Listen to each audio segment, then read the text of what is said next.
Delhi Capitals versus Kolkata Knight Rider के बीच Tata IPL 2022 का खतरनाक मुकाबला। जी हाँ दोस्तों, आप सभी को बता दें दिन का ये मुकाबला है जहां पर दोनों टीमें आमने सामने तैयार हैं। लेकिन बात करें इनके पुराने मुकाबलों की जो आईपीएल 2021 के मैचेस के दौरान खेले गए थे। 3 मुकाबले पिछले सीजन खेले गए थे इन दोनों टीमों के बीच, क्योंकि लीग स्टेज के बाद क्वालिफायर जो 2 था वहां पर कोलकाता नाइट राइडर ने दिल्ली कैपिटल्स को हराते हुए उनका फाइनल में जाने का सपना तोड़ते हुए टीम आगे फाइनल में गई थी। केकेआर और सीएसके के हाथों हार का सामना करना पड़ा था।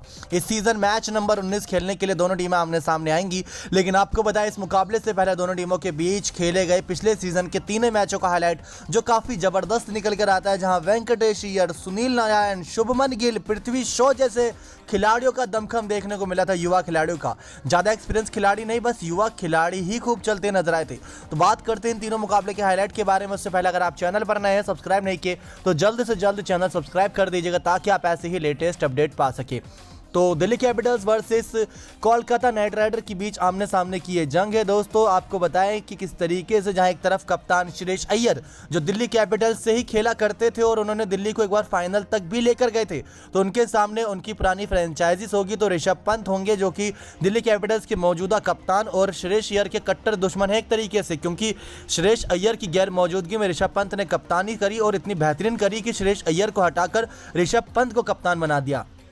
तो यानी कि आज का मुकाबला केकेआर किसी भी हाल में जीतना चाहेगी और सुरेश अय्यर ही दमखम दिखाना चाहेंगे। तो ये मुकाबला काफ़ी ज़बरदस्त है दोस्तों। आपको बताया अब इस मुकाबले के हेड टू हेड मुकाबले की, तो दोनों टीमों का आमने सामने 29 बार मुकाबला हुआ है, जिसमें 16 मुकाबले केकेआर ने जीते हैं और 13 मुकाबलों में बाजी मारी है दिल्ली कैपिटल्स की टीम ने। तो पिछले सीजन के तीनों मैचों की बात करें तो एक मैच नंबर 25 खेला गया था, फिर मैच नंबर 41 खेला गया, फिर एक क्वालिफायर 2 खेला गया था। तो पहले बात करते हैं मैच नंबर 25 की। आपने पिछले मुकाबले में देखा दिल्ली कैपिटल्स के खतरनाक बल्लेबाज पृथ्वी शॉ क्या जबरदस्त बल्लेबाजी करते नजर आए थे और वो 61 रन की पारी थी लखनऊ सुपर जायंट्स के खिलाफ, तूफानी पारी थी। कुछ वैसी ही पारी दोस्तों पिछले सीजन में दिल्ली कैपिटल्स के बल्लेबाज ने केकेआर के खिलाफ दिखाई थी, खासकर शिवम मावी की गेंदों पर 6 गेंदों पर 6 लगातार जो चौके जड़े थे वो तो यादगार था ही। तो पिछले सीजन कोलकाता नाइट राइडर की प्लेइंग 11 थी। शुभमन गिल, नीतीश राणा, राहुल त्रिपाठी, सुनील नारायण, इयोन मोर्गन कप्तान थे। Andre Russell, Dinesh Karthik, PAT Cummins, Shivam Mavi, प्रसिद्ध कृष्णा, वरुण चक्रवर्ती। तो दिल्ली कैपिटल्स की प्लेइंग 11 थी। Prithvi Shaw, Shikhar Dhawan, Steven Smith, Rishabh Pant, Marcus Stoinis, Shimron Hetmyer, Axar Patel, Lalit Yadav, Kagiso Rabada, Ishant Sharma और आवेश खान। आवेश की जगह समय कह सकते हैं कि लॉर्ड शार्दुल ठाकुर है। तो दूसरा बात करें दिल्ली के पास और भी कई खतरनाक खिलाड़ी जिसमें डेविड वार्नर का नाम सामने आता है।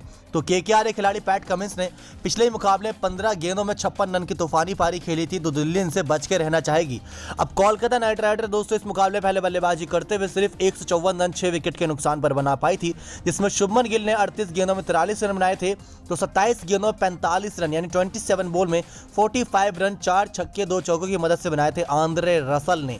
रसल की मसल पावर देखने को मिली थी, लेकिन ललित यादव, अक्षर पटेल ने 2-2 विकेट चटकाई थी। 1 विकेट आवेश खान और 1 विकेट मार्कस स्टोइनिस चटकाने में कामयाब रहे थे।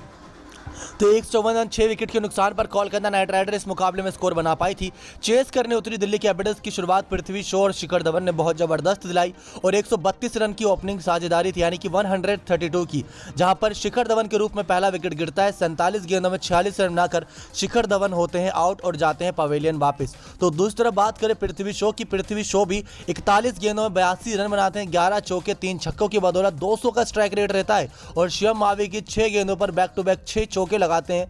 उसके बाद तो शिवम मावी को ओवर दिया ही नहीं जाता। उस एक ओवर में शिवम मावी के आते हैं 25 रन, लेकिन पैट कमिंस इस मुकाबले में 3 विकेट जोड़ चटकाते हैं, लेकिन दिल्ली फिर भी 7 विकेट से मुकाबला आसानी से जीत जाती है, वो भी दोस्तों 4 ओवर पहले। तो दिल्ली इस मुकाबले में जीत गई, लेकिन अगले मुकाबले में कोलकाता नाइट राइडर ने वापसी करी और 3 विकेट से यहां पर मुकाबला लो स्कोरिंग था, लेकिन फिर भी 3 विकेट से जीत दर्ज करी। तो ये जो मैच नंबर 41 था, यहां पर कुछ बदलाव हुए थे, क्योंकि पिछली बार का फेज आपको याद ही है 2 फेज में खेला गया था। पहला फेज भारत के मैदान पर, दूसरा फेज खेला गया था यूएई के मैदानों पर। तो ये मैच नंबर 41 यूएई के मैदान पर था, जहां दिल्ली कैपिटल्स अब की बार पहले बल्लेबाजी करने उतरी और पृथ्वी शॉ को ना ओपनिंग में भेजते हुए स्टीवन स्मिथ को भेजा गया। श्रेयस अय्यर वापस आ चुके थे। स्टीवन स्मिथ ने 34 गेंदों में 39 रन बनाए थे, तो शिखर धवन ने 20 गेंदों में 24 रन, तो वहीं ऋषभ पंत ने भी 36 गेंदों में 39 रन बनाए थे। गेंदबाजी में लॉकी फर्ग्यूसन ने 2 विकेट चटकाई थी, सुनील नारायण ने 2 विकेट चटकाई थी, वेंकटेश अय्यर ने 2 विकेट चटकाई थी, टिम साउदी ने भी 1 विकेट चटकाई थी। तो कुल मिलाकर गेंदबाजी बहुत धारदार थी, जिसके दम पर टीम कोलकाता नाइट राइडर ने 127 रन पर रोक दिया था दिल्ली कैपिटल्स को पहली पारी के दौरान। चेस करने उतरी केकेआर की विकेट भी बहुत तेजी से गिर रही थी। इसमें आवेश खान ने 3 विकेट चटकाई थी, ओनिक Nortje, Ravichandran Ashwin, Kagiso Rabada, Lalit Yadav, इन सबों ने भी 1-1 विकेट चटकाई थी।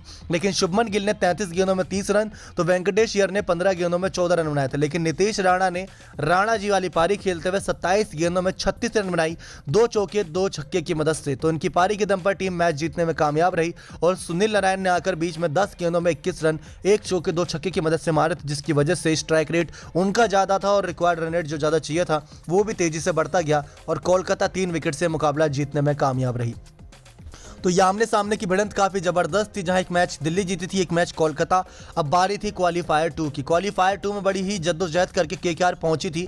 रॉयल चैलेंजर बेंगलोर को पहले एलिमिनेटर मुकाबले में हराया, फिर यहां पर दिल्ली को हराना था, तब ये फाइनल में जगह बना पाती। तो यहां पर दोस्तों टॉस हार जाती है दिल्ली कैपिटल्स की टीम और केकेआर टॉस जीतकर पहले गेंदबाजी करने का फैसला करती है। इस फाइनल मुकाबले से पहले एक जंग में वापसी कराते हैं दिल्ली कैपिटल्स की टीम पृथ्वी शॉ की और स्टीवन स्मिथ को बाहर का रास्ता दिखाया जाता है। पृथ्वी शॉ टीम में जुड़ चुके थे वापस। अब ऋषभ पंत यहां पर अच्छे बल्लेबाज तो हैं ही। कोलकाता के पास बात करें तो मतलब वही प्लेइंग 11 थी इनकी और बेहतरीन प्लेइंग 11 थी। राहुल त्रिपाठी भी अच्छा कर रहे थे। अब दिल्ली कैपिटल्स पहले बल्लेबाजी करने उतरी, जहां शिखर धवन एक बार फिर से शुरुआत बहुत धीमी कर पाए। 39 गेंदों में 36 रन बना पाए थे, तो श्रेयस अय्यर ने 27 गेंदों में 30 रन दिल्ली की तरफ से खेलते बनाए थे। लेकिन अब यही खिलाड़ी केकेआर की तरफ से दिल्ली के खिलाफ रन मारेगा, जो देखना बहुत दिलचस्प होगा। इस मुकाबले में 2 विकेट चक्रवर्ती ने चटकाई थी, 1 विकेट शिवम मावी ने, तो 1 विकेट लॉकी फर्ग्यूसन ने। ज्यादा कोई कुछ कमाल कर नहीं पाया था वरुण चक्रवर्ती और लॉकी फर्ग्यूसन की गेंदबाजी के आगे। लास्ट में 10 गेंदों में 17 रन शिमरन हेडमायर ने मारे थे, जिसके दम पर टीम का स्कोर निर्धारित 20 ओवर में 135 रन 5 विकेट के नुकसान पर पहुंचा था। चेस करने उतरी कोलकाता नाइट राइडर की टीम। शुभमन गिल और वेंकटेश अय्यर ने ओपनिंग साझेदारी बहुत जबरदस्त कर दी थी। जी हाँ दोस्तों, 96 रन की यानी कि 96 रन की ओपनिंग दिला दी थी, वो भी तब जब आप इतना बड़ा स्कोर नहीं है जो कि सिर्फ 136 रन का था। तो 96 रन की ओपनिंग कर दी थी इसमें से, यानी कि बचे हुए 40-50 रन यहां पर टीम के बाकी 9 बल्लेबाजों को बनाने थे।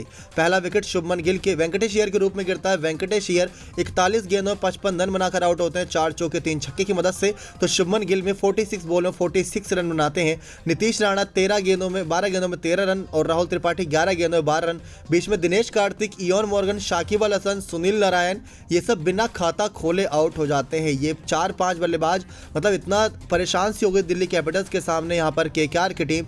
बड़ी जद्दोजहद के बाद इस मुकाबले में जीत पाई थी, वरना तो वो आखिरी ओवर जो था अश्विन का, वहां पर तो मुकाबला निकाल ही लिया था। लास्ट में जो थे दोस्तों 2 गेंदों में 6 रन की आवश्यकता थी, वहां पर छक्का लगाकर जीत दिलाई थी राहुल त्रिपाठी ने। तो वो मुकाबला बहुत ही जद्दोजहद के बाद जीत पाई थी। आखिरी ओवर में 7 रन की जो जरूरत थी उसमें 2 विकेट गिरी थी, तो वो मतलब सभी के लिए एक अनप्रिडिक्टेबल था। लेकिन केकेआर ने 3 विकेट से जीत दर्ज करी थी। Player of the match Venkatesh Iyer बने थे और कोलकाता फाइनल में पहुंची थी और फाइनल में इनको सीएसके ने हरा दिया था। लेकिन आपको इस बात से समझ आ गया होगा कि वेंकटेश अय्यर, श्रेयस अय्यर, सुनील नारायण, ऐसे कई खिलाड़ी हैं जैसे पैट कमिंस भी, जिनको आप अपनी ड्रीम 11 टीम में रख सकते हैं। तो ये था दोस्तों पिछले सीजन खेला गया डीसी वर्सेस केकेआर के बीच तीनों मैचों का हाईलाइट। उम्मीद करते हैं जानकारी पसंद आई होगी। आज का मुकाबला दिन के 3:30 पर शुरू होगा। मुकाबला मिस नहीं करेगा, क्योंकि वहां से आपको पता चलेगा कि कैसे आगे का सफर तय होगा। क्योंकि केकेआर इस समय पॉइंट्स टेबल पर नंबर 1 पर है, तो वहीं दिल्ली कैपिटल्स की टीम 7वें नंबर पर है। 3 में से 1 मैच जीतकर दिल्ली अपना पिछला मैच हार कर आई है। केकेआर पिछला मैच बहुत जबरदस्त तरीके से जीत कर आई है। तो दोनों टीम उम्मीद करेगी कि यहां से कुछ और बड़ा करे और कुछ बड़ी जीत दर्ज करते हुए आगे स्कोर कार्ड बढ़ाती रहे। तो देखते हैं दोस्तों आज के मुकाबले में क्या होता है क्या नहीं। क्या दिल्ली की टीम जीत पाएगी, क्या श्रेयस अय्यर जीत पाएंगे, क्या ऋषभ पंत जीत पाएंगे, ये घमासान देखना होगा दिलचस्प। नेक्स्ट 9